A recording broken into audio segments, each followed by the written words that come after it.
the beginning that I would be found guilty, and I knew from the beginning that I would get the death penalty. I did something horrible that is unacceptable, and I realize that. But I don't deserve to die for the actions of 3 individuals. The story of Christa Pike, already steeped in darkness, had reached its defining chapter. The trial and sentence were not just a record of crime and punishment. They were a mirror reflecting the stark choices of a society trying to reconcile justice with youth, trauma, and the unfathomable depths of human cruelty. She was young, broken, and brutal.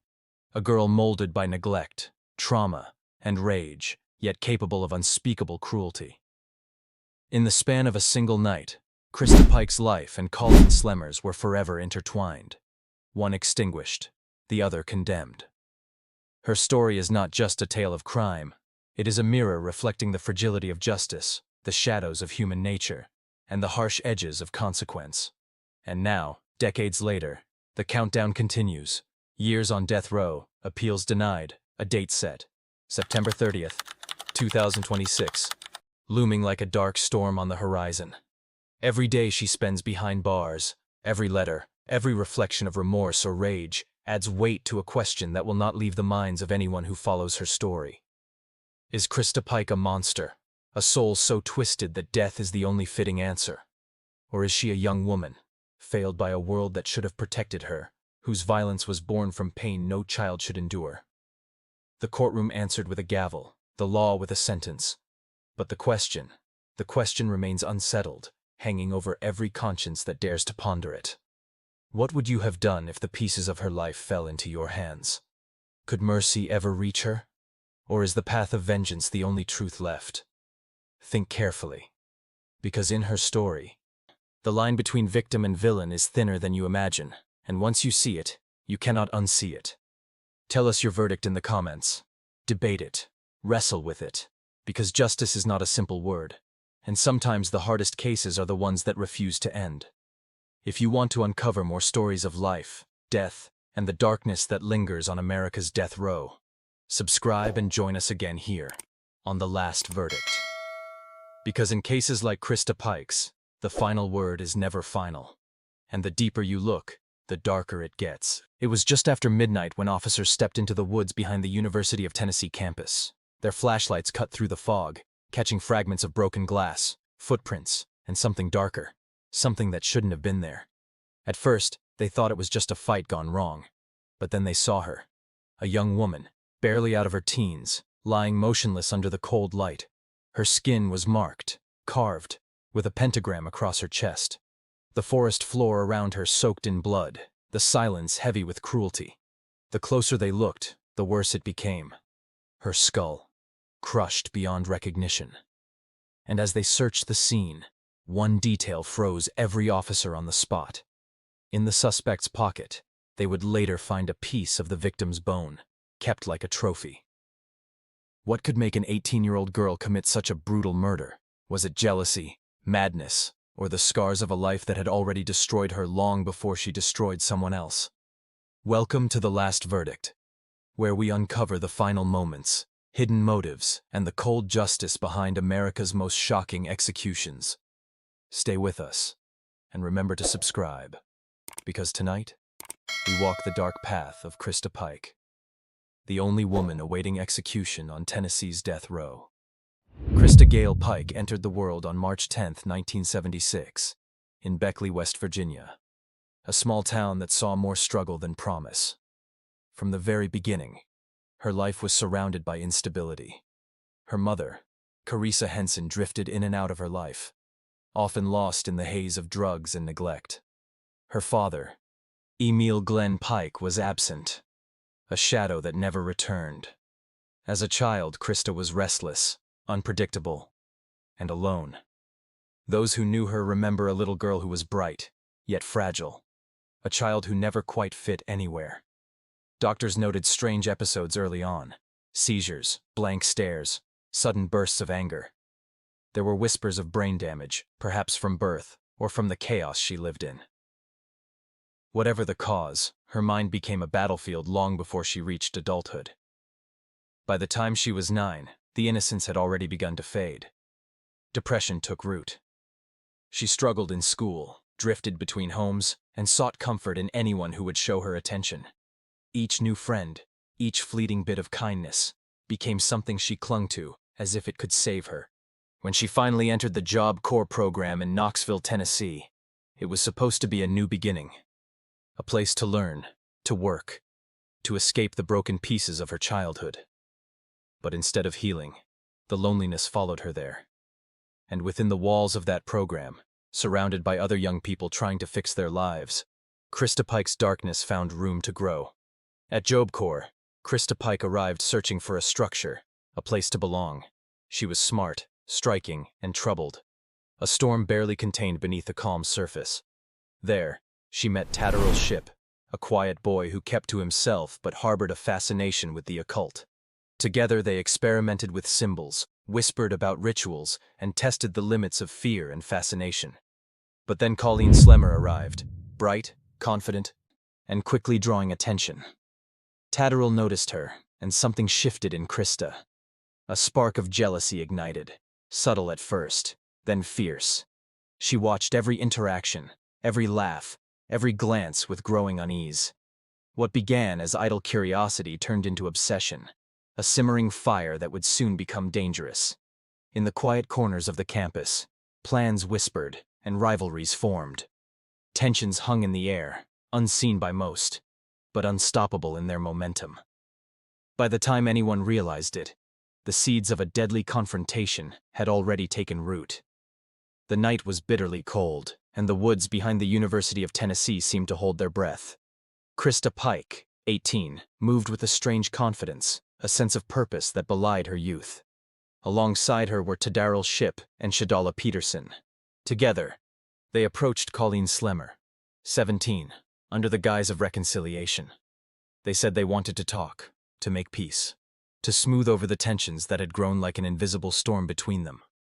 Colleen, unsuspecting, followed. She had no idea that she was walking toward a trap so cruel, so deliberate, that it would leave a scar on the very history of the campus forever. The group entered a secluded clearing, where the moonlight barely reached, and the shadows of the trees stretched across the snow-dusted ground like silent witnesses. There was a stillness in the air, a pause in the world, as if nature itself sensed the horror about to unfold. Then, without warning, the violence began. 30 minutes of terror, 30 minutes in which every scream, every plea, was swallowed by the cold night and the merciless intent of her attackers. The blows came first, delivered with deliberate precision, leaving Colleen defenseless. She flinched, tried to shield herself, but it was futile. Then the weapons emerged, a box cutter, its blade thin but lethal, and a meat cleaver, heavy and brutal. Christa moved with an eerie determination, her actions methodical, almost ritualistic. Each strike, each cut, was not only an act of physical violence, but a declaration of control, a terrifying assertion of power. And then came the pentagram, carved into Colleen's chest. It was a symbol of fear, a mark meant to terrify, to imprint a sense of darkness over the innocence of her victim. It was not an act of madness, but a conscious, symbolic gesture, a signature left on flesh, a message that would never be erased. Through it all, Colleen pleaded, her voice shaking, her words desperate. She begged for mercy, begged for life, tried to reach whatever humanity might remain in the young women before her. But her words met only cruelty. Christa laughed. It was a laugh without warmth, without reason, a hollow, chilling sound that cut through the forest night and echoed over the clearing. Her laughter was the sound of remorseless intent, of a mind fascinated not by compassion, but by the power of fear. When it was over, Christa did something even more chilling.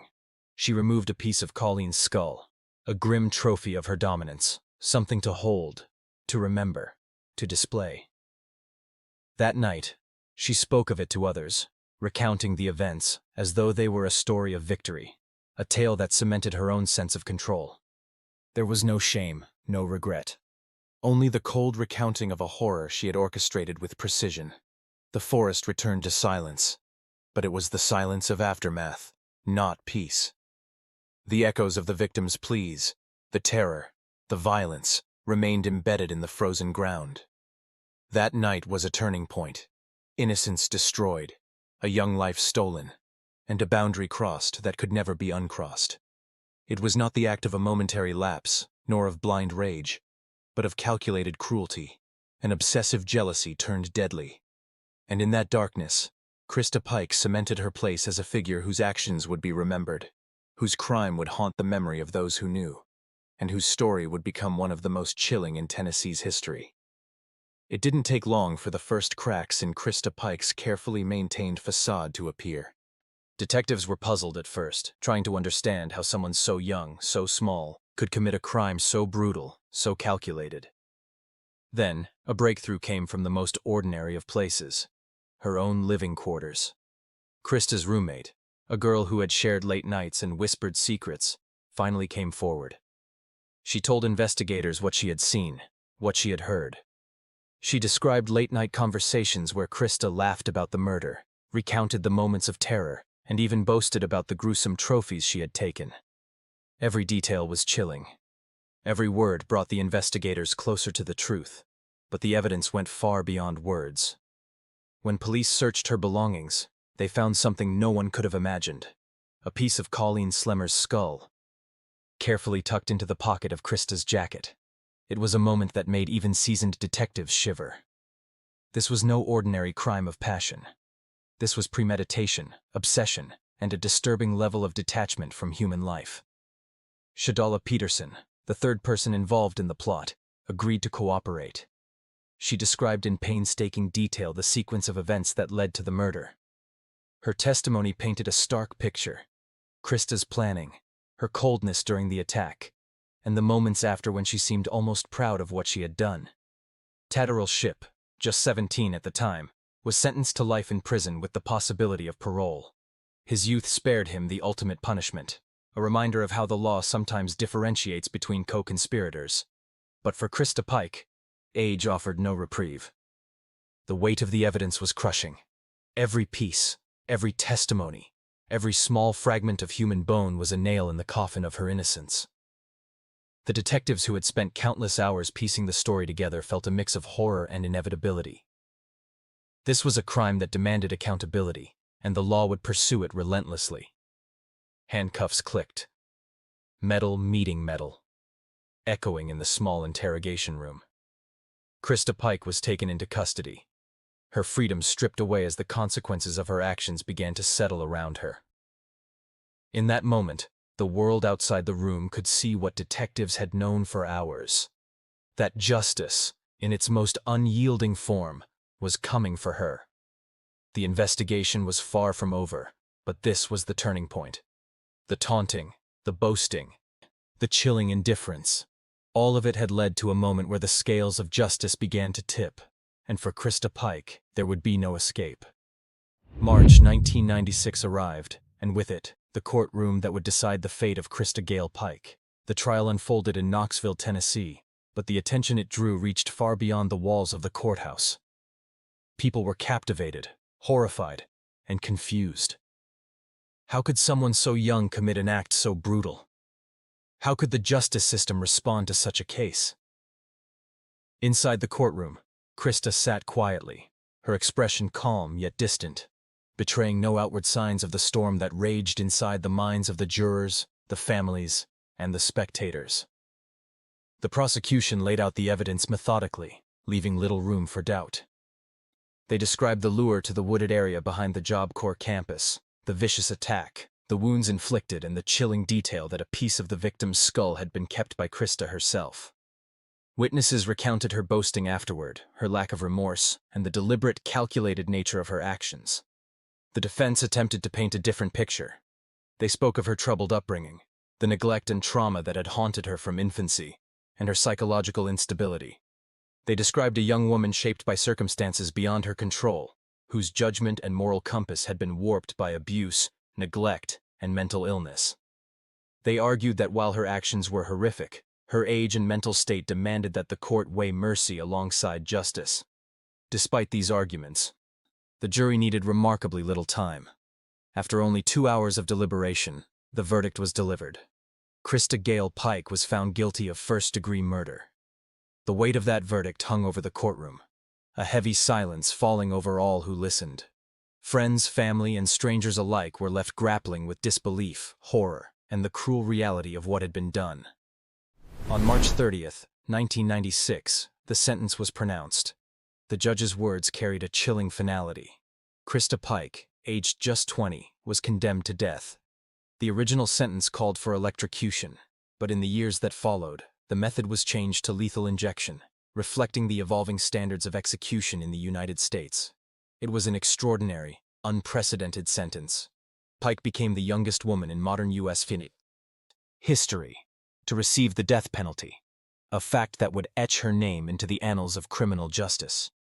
The courtroom, once filled with the echoes of argument, now held only the quiet weight of inevitability. Outside, the world reacted with a mixture of fascination, fear, and moral questioning. How could a girl, barely an adult, commit such atrocities? And how should society respond? For Christa, the sentence was not just a judgment of her actions, but a permanent severing of her life from the ordinary world. In that moment, she crossed from troubled youth into a figure of historical significance, a living embodiment of the extremes of human behavior and the unforgiving hand of justice. The gavel struck, the heartbeat of the moment fading into an unyielding silence, and with it, the first step of a long, solitary journey toward a date with destiny that would follow her for decades. For nearly 30 years, Christa Pike has lived behind the cold, unyielding walls of Tennessee's death row. The corridors are silent most of the time, save for the echoing clank of metal doors and the distant footsteps of guards making their rounds. Day after day, the monotony is broken only by the occasional intrusion of a warden or a visitor, and by the slow, unrelenting passage of time. Christa occupies a cell like no other in the state, the only woman on death row, isolated in a world built for men, where the weight of her crime and her punishment are her constant companions. Her lawyers describe her as a deeply remorseful woman, one who has lost herself in violence yet remains tethered to a fragile thread of humanity. They tell of a young woman whose childhood was a tapestry of neglect and trauma, whose mind was never given the chance to fully heal, and whose life was derailed before she even had a chance to truly live. In interviews and letters, they argue that the person behind the crime is not the same person confined to this cell, and that the years of reflection, fear, and remorse have reshaped her in ways the world rarely considers. But even within this seclusion, the traces of her old self sometimes flare. In 2001, a sudden burst of violence erupted when she attacked another inmate in a desperate, failed escape attempt. It was a brief, terrifying reminder that the darkness which once consumed her has never been completely extinguished. In the eyes of the law, it reinforced her dangerousness. In the eyes of those who study her life, it revealed a fractured mind trapped between fear and survival, rage and remorse. Yet in her letters, carefully written behind the bars of her cell, Christa shows another side, one full of trembling uncertainty, faith, and a recognition of mortality. She writes of fear, of the shadow of death looming ever closer, and of hope, small, almost imperceptible hope, that one day, someone might understand the circumstances that shaped her into who she became. She speaks of regret, of the lives she destroyed, and of the long nights when she wrestles with the memories of Colleen Slemmer's screams, the panic, and the finality of her act. 30 years in solitude have a strange effect on a person. Time stretches, compresses, and sometimes disappears altogether. For Christa, each day is measured not by hours, but by the endless repetition of the same thoughts, the same walls, the same unbroken sense of being trapped. Outside the cell, the world moves on. Laws change, new crimes shock the nation, executions come and go. But inside, she waits, a solitary figure in a forgotten corner of the justice system, where the passing years do nothing to lighten the weight of her sentence or the memories that haunt her still. And so she waits, in silence and shadow, caught between who she was, who she has become, and the fate that, for decades, has lingered just beyond reach, waiting to claim her at last.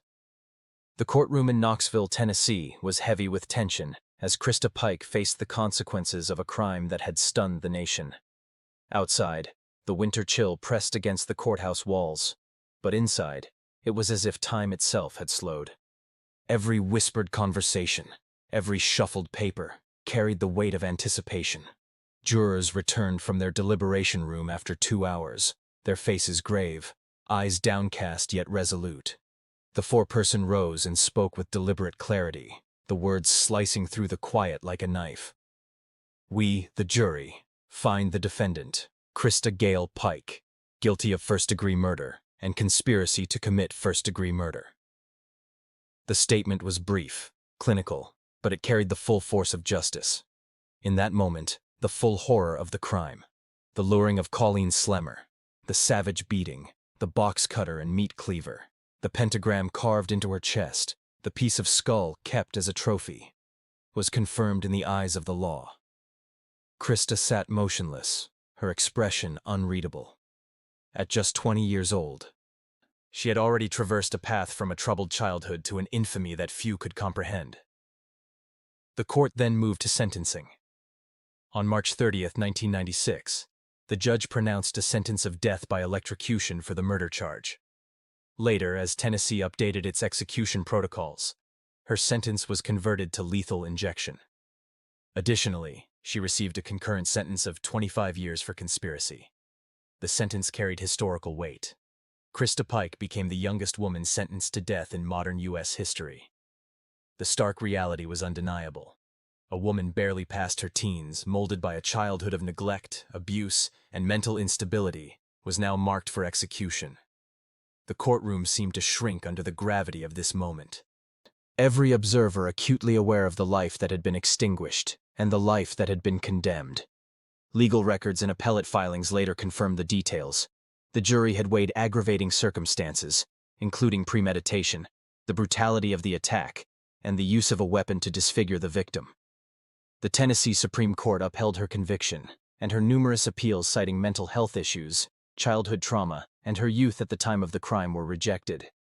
Her attorneys argued that modern standards might view such an 18-year-old differently, but the court maintained the sentence, cementing her place on Tennessee's death row.